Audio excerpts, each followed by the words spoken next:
What's going on, everybody? I'm James with Covert Crop Organics. I want to start off by saying this is an opinion piece. I'm not an attorney, nor am I qualified to give any legal advice.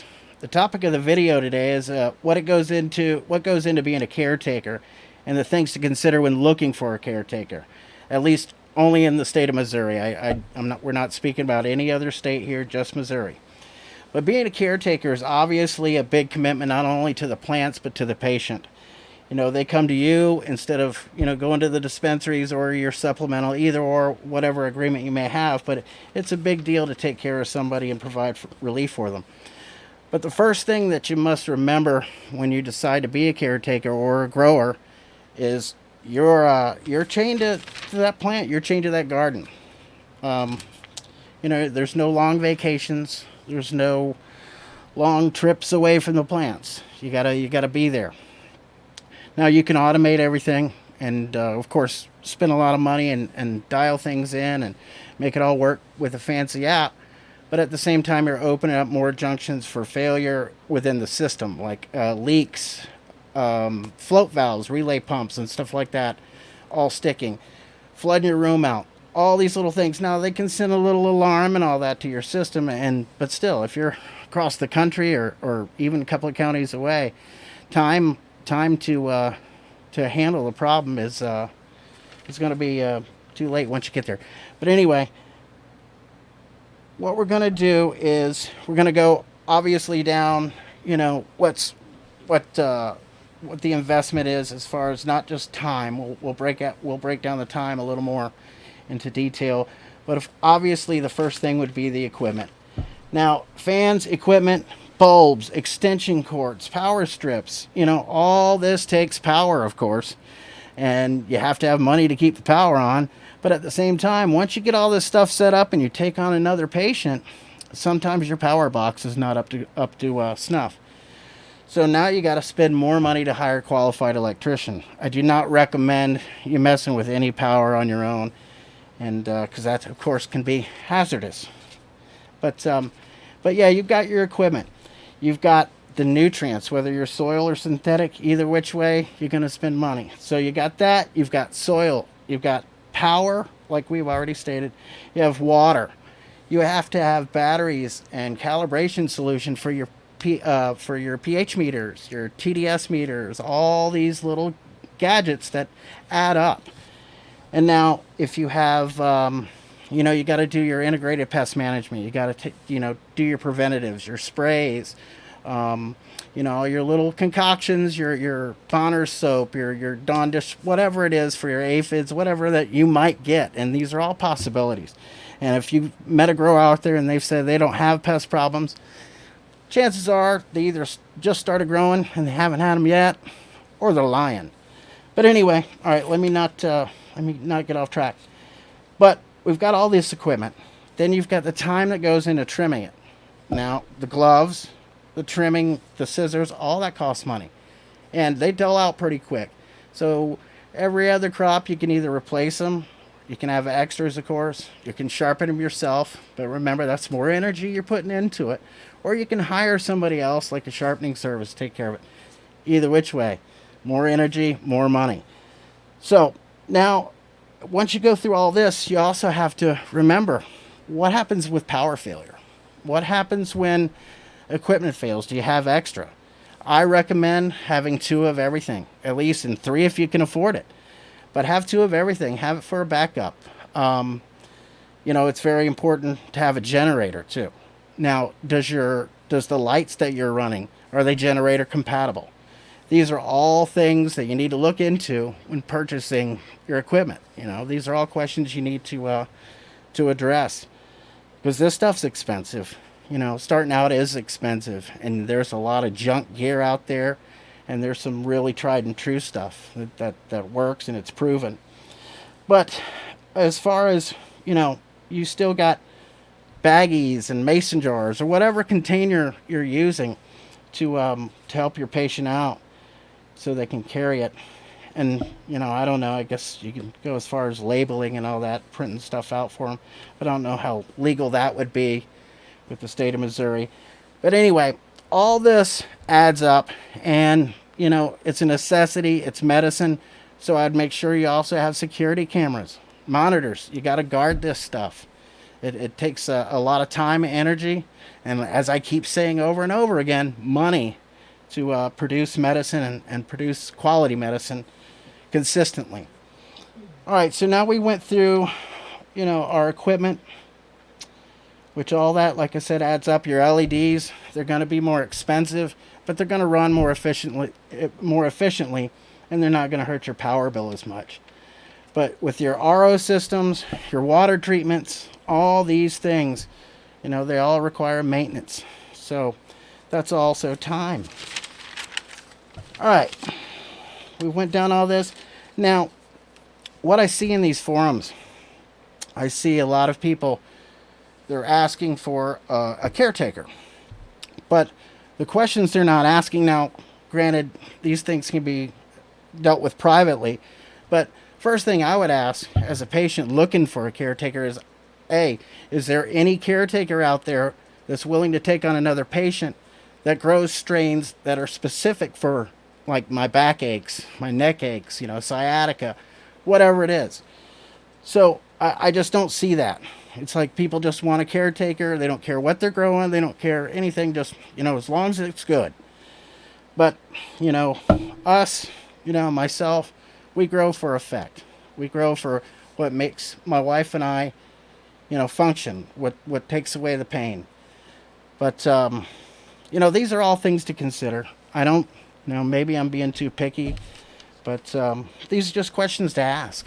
And there's a lot of growers out there, and some of them have been doing this long before it was legal.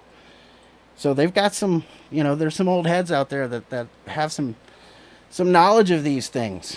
So it all depends on finding the right guy, of course, and asking the right questions. If you're looking for pain relief, you got to ask the right questions. All right, now, as far as obtaining genetics, again, don't know the laws. From my understanding of the law, is they want you to go to a state licensed facility to buy your genetics. Now, my question as a caretaker grower is, am I responsible for genetics that I buy for a patient or a patient provides to me? Am I responsible if they're unstable genetics? Because as far as I know, most of these dispensaries, at least the ones in Florida, they don't go directly to the breeder for those seeds, And I want to know what parents were used. I want to know what the mom is. I want to know what the dad is that were made to create that as a grower. That way, while I'm growing it out, if I get into any problems with the plant, I can look in the databases online. I could do my homework and find out, all right, mom's a light feeder, dad's a heavy feeder. If you take it past so many days, it starts to hermy out on you. All these little breeder notes and things that you want to look for online when you want to dedicate yourself to growing out somebody's genetics. You want to know everything about them. So, because like I said, it just takes 4 months. Depends on the strain. There's some sativas out there and hazes that'll go 12, 16 weeks. But again, that's the one thing is, as a grower, am I responsible for getting crap seeds from a state licensed dispensary? So that's things that need to be addressed. It's things that need to be, made more clear in the law. And the other thing I would say is, remember that when you do this, it requires a lot more time filling out paperwork. Me, it's not something I like to deal with. It bothers the shit out of me. So I have my wife do it. And if I were to ever take on a patient, the way it is, this is a business deal. They can say it's not, but it's a business deal. You need a contract. Everything's contract. You need a contract that is both beneficial for not only the caretaker, but for the patient too. I wouldn't expect anybody to sign anything that doesn't benefit them in some way. But, all that considered, that's even more expense. So now that we got all that taken care of, in the end, in the end of it, it's really a trust issue with the caretaker. Me, I'm a private person. You know, we got 5 kids. I got one in the Navy, and we just, we like our privacy. But and I can say it's great to be in a legal state finally. But anyway, you have to have, like I said, you have to have some trust. And there's some sketchy people out there. And when you're giving up your, address to your grow, and the patient wants to come see their plants, that's a big trust issue. You don't know if they have some acquaintance of theirs that happen to know where this caretaker is, and bad things can happen. I'm not saying it happens, but I'm saying it could happen. All right, folks, that's about it. But pay attention online. There's a lot of people that are saying you can get clones, you can do this, and you can do that. Unless you can show me the law, just don't even leave a comment on that stuff. Post a link. You've made the claim. Put the citation up there. Put the government link so we can see, in fact, that is what the law is. Because I really feel that in a lot of these groups and online, there's some people in there that will entrap you. And that's the way, again, it's all a business, I'm talking the cops. It's a business for them too. When you step outside the lines, that's money. So it's a business, and you're going to sign paperwork somewhere for them too. So just remember, these are all questions we need to look at. And, find a good caretaker. I believe that there definitely are some good guys out there. And, when you look at the price between a caretaker and, for their time, when you look at that price compared to the dispensary price, that's there's a big difference there.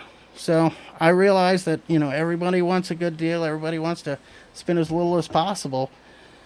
But, if you're truly a medical patient and looking for relief, start asking the right questions, But all right, folks, I hope everybody has a wonderful holiday. We're coming up on New Year's here, start of another, and I really hope you have a great holiday. And if you have any questions, we're available. Just send me an email at covertcroporganics@gmail.com, and we'll answer your question. If it's an emergency, I'll shoot you back a response as quick as I can. If you got any plant issues, plant deficiency issues, please send me a picture of what's going on. I mean, it's hard enough to diagnose in a picture, but I need, a picture of it. I need to know what your pH is.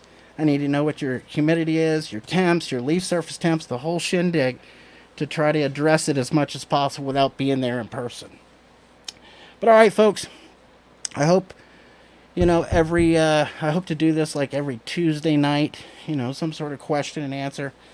We're also available to do, not only, like I said, consultations, but we're looking for, some podcast guests. And of course, with consultations, I don't show up to your house all masked up, besides the COVID thing, of course. But anyway, all right, folks, have a great day. Merry Christmas, Happy New Year. And again, like, subscribe, tell me what you don't like. It's all about discussing things, and let's get to the bottom of it. All right, folks, see ya.